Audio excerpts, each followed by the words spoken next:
Bonjour à tous.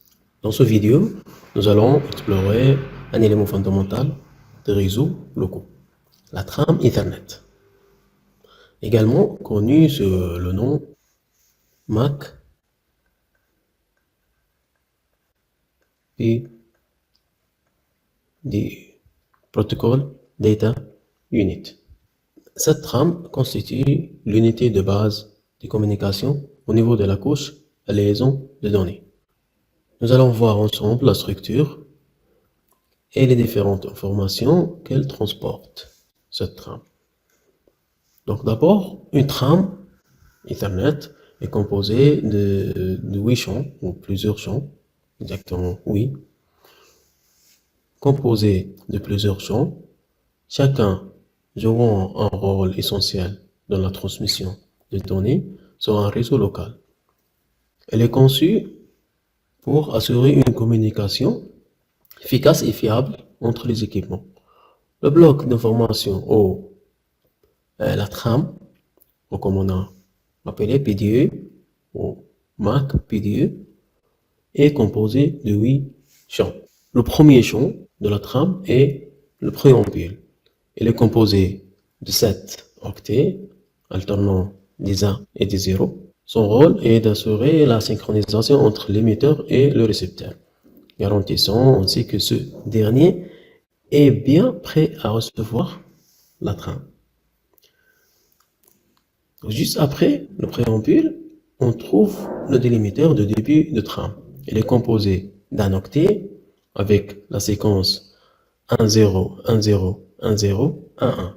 Elle permet d'indiquer précisément où commence le champ des adresses MAC, ce qui est crucial pour l'interprétation correcte des données. Ensuite, nous avons les adresses MAC qui jouent un rôle clé dans l'identification des périphériques dans un réseau local.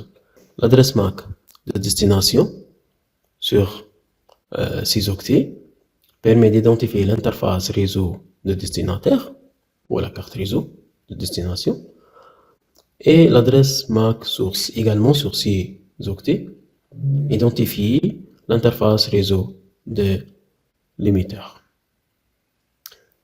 La suite de la trame ici dépend du type de trame utilisé. Dans la norme E3E 802.3, un champ de 2 octets appelé longueur de données. Il indique la longueur de données transportées, les données ici. Donc la trame composée de données est l'entête et l'enquête. Donc les données transportées, la longueur de données transportées indiquée ici dans ce champ-là, longueur de données, par rapport au norme E3E 802.3. Mais dans la trame Ethernet DEX version 2, ce champ est remplacé par un identifiant appelé EtherType, qui indique le protocole de niveau supérieur, ou le protocole utilisé dans les couches supérieures pour construire les données. Par exemple, si la valeur de ce type, de ce champ EtherType est 0.800 en hexadécimal, bien sûr, cela signifie que le protocole utilisé est le protocole IP. Donc, les données ici, où le tram transporte un paquet IP, ici. Bon, après, les données. Donc, ce champ, les données elles-mêmes occupent un espace variable compris entre 46 et 1500 octets utiles. Toutefois, si la taille de données est inférieure à 46, donc un mécanisme de bourrage est appliqué pour respecter la taille minimale imposée par la norme. Enfin, la trame se termine par la séquence FCS, la séquence de contrôle de trame qui est appelée FCS, Frame Check Sequence.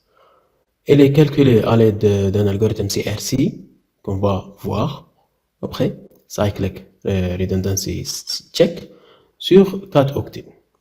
Son rôle est de vérifier l'intégralité des données transmises et de détecter éventuelles erreurs de transmission. Donc la taille minimale de trame, sans compter préampule et le délimiteur, on a 64 minima et maximum 1518 octets. Parce que les données, c'est entre 46 et 1500 octets. On a 6 octets l'adresse destination et aussi 6 octets pour l'adresse source. Ok, donc c'est 12 plus 2, donc c'est 14 plus 4, c'est 18. Donc 18 plus 46, c'est 64. Et 18 plus 1500, c'est 1518. En résumé, la trame Ethernet est une structure rigoureusement définie, permettant un échange efficace et sécurisé des données sur un réseau local. Chaque champ joue un rôle précis, garantissant à la fois l'adressage, la synchronisation et la vérification des données. J'espère que cette présentation vous a aidé à mieux comprendre le fonctionnement de la trame Ethernet. Merci de votre attention et à bientôt pour une prochaine vidéo sur les réseaux locaux.